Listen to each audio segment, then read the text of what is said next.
Hello class 4 बच्चों, आज हम आपकी हिंदी व्याकरण की बुक से पढ़ेंगे श्रुति सम भिन्नार्थक शब्द। तो आप अपनी व्याकरण की बुक निकाल लीजिए और ओपन करिए पेज नंबर 57, पाठ 11, श्रुति सम भिन्नार्थक शब्द। बच्चों, श्रुति का मतलब हो गया सुनना, सम जो समान लगता है, श्रुति सम का मतलब जो सुनने में समान लगे लेकिन भिन्नार्थक भिन्न, जो उसका भिन्न अर्थ प्रकट करे। सुनने में तो वो समान लगता है लेकिन अर्थ जो उसका होता है वो अलग होता है। ऐसे शब्द आज हम लोग पढ़ेंगे। तो देखिए, यहाँ पर कुछ वाक्य लिखे हैं। अर्जुन चिड़िया की आंख पर निशाना साधने के लिए धनु उठाओ। अर्जुन से कहा जा रहा है कि अर्जुन चिड़िया की आंख पर निशाना साधने के लिए धनु उठाओ। धनु का मतलब होता है धनुष। और अब यहाँ पे देखिए दूसरे वाक्य में, शिष्यों अब हम सब सेहत बनाने के लिए धेनु का दूध पिएंगे। धेनु का मतलब गाय का दूध।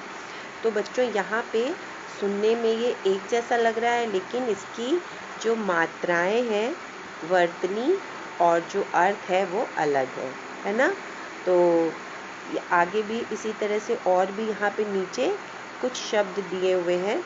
और एक वाक्य और है, माँ के लिए सभी बच्चे एक समान होते हैं, समान होते हैं। अब दूसरा वाक्य है, माँ ने बाजार से कुछ सामान लाने को कहा। तो बच्चों, यहाँ पे समान और सामान दोनों एक जैसे सुनने में एक लग रहे हैं ना, लेकिन इनका अर्थ और मात्राएं भिन्न हैं। तो इसलिए इनको कहा जाता है श्रुति सम भिन्नार्थक शब्द। और इसके नीचे देखिए, यहाँ पर बहुत सारे इसी तरह के शब्द हैं। अनल, अनल होता है आग को कहते हैं, और अनिल वायु को। तो अनल अनिल, अन्य दूसरा, अन्न अनाज, है ना। सुनने में एक जैसा लग रहा है लेकिन अर्थ देखिए, अर्थ और मात्रा अलग है। आसमान आकाश को कहते हैं, और असमान, असमान का मतलब होता है अलग। इसमें देखिए बहुत सारे दिए हुए, इधर भी दिए हैं बच्चों। ये जितने भी हैं तो आपको ये लिख लेना है कॉपी में, और इसको साथ में बच्चों लर्न भी करना है। जितने भी हैं आप लिखेंगे, जितने भी ज़्यादा लिखेंगे, लर्न करेंगे तो वो आगे की क्लासेस में भी आपको काम आएगा। तो आप लोग इसको लिखिए और लर्न करिए, है ना। जो देखिए शब्द को ध्यान से पढ़िए और उसकी मात्रा भी देखिए, और आप खुद सोचिए कि देखिए बोलने में तो समान लग रहे हैं, सुनने में समान लग रहे हैं, लेकिन इनका अर्थ भिन्न है। और इसका अभ्यास हम लोग कर लेते हैं। अभ्यास कार्य पहले नंबर पे है, उचित अर्थ पर सही का निशान लगाओ। तो यहाँ पर लिखा हुआ है किला, किला और कीला। किला क्या होता है? किला तो गढ़ होता है। और कीला, कीला क्या होता है? खूंटा। तो देखिए ये सुनने में एक जैसा था लेकिन अर्थ इसका अलग है। ग्रह और गृह, इसका भी अलग वो है। इसको आप याद जब कर लेंगे बच्चों तो इसे करने में आपके लिए आसानी होगी। तो पहले आप इसे सब याद करिए और फिर ये अभ्यास कार्य भी करिएगा। और नीचे 2 नंबर पे देखिए, 2 नंबर पे कोष्टक में से उचित शब्द छांटकर खाली स्थान में भरिए। शिक्षक अपने छात्रों से अच्छे अंक लाने की अपेक्षा रखते हैं। अपेक्षा मतलब आशा रखते हैं। और उपेक्षा क्या होता है? उपेक्षा लापरवाही होती है। तो यहाँ पर अपेक्षा लिखा जाएगा। मेरी माँ आम का अचार, अचार, अचार बनाती है। और यहाँ पे लिखा हुआ है आचार। आचार का मतलब होता है आचरण। तो इसमें अचार भरेंगे। अभिजीत नशे का आदि, आदि, एक तो आदि है और दूसरा है आदि।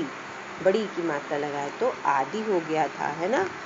फिर तुम अपने लक्ष्य से भटक रहे हो, लक्ष्य होगा, लच लच नहीं होता है, लच में से होता है लाख, और लक्ष्य लक्ष्य जो आपका एक उद्देश्य होता है। तुम अपने लक्ष्य से भटक रहे हो। मर्यादा पुरुषोत्तम राम रघुकुल का पे छोटे ऊ की मात्रा कुल के सूर्य थे। कुल नहीं, कुल मीन्स होता है किनारा, जिसमें बड़े ऊ की मात्रा लगी हुई है वो किनारा होता है। और नीचे देखिए, रेखांकित शब्दों को सही करके दोबारा वाक्य लिखिए। तो आपको ये रेखांकित शब्द है, इनको सही करना है और फिर से यहाँ पर वाक्य लिखना है। मैंने अपना गृह कार्य कर लिया है। तो गृह लिखा हुआ है बच्चों, तो यहाँ पे इसको गा पे आपको री की मात्रा लगानी है। यहाँ पर गा पे पदेन लगा हुआ है तो वो हटा करके गा पे री की मात्रा लगेगी। फिर राम और होगा, और नहीं होगा, और आ पर औ की मात्रा, और लिखना है। मेरे जीवन का लक्ष्य होगा, ल आधा छ और या। आसमान में घन घिर आए, नहीं, आसमान में धन घिर आए लिखा हुआ तो धन नहीं घन होगा, घ लिखना है। हमें दिन की सहायता करनी चाहिए, दिन की नहीं, हमें दीन की, दा पे बड़ी की मात्रा लगा देंगे तो दीन हो जाएगा, हमें दीन की सहायता करनी चाहिए। तो बच्चों, ये आज हम लोगों ने श्रुति सम भिन्नार्थक शब्द पढ़े और आपको तभी इसका वो होगा जब आप इसे याद करेंगे, ज़्यादा से ज़्यादा आपको याद करना है। Okay okay, good night.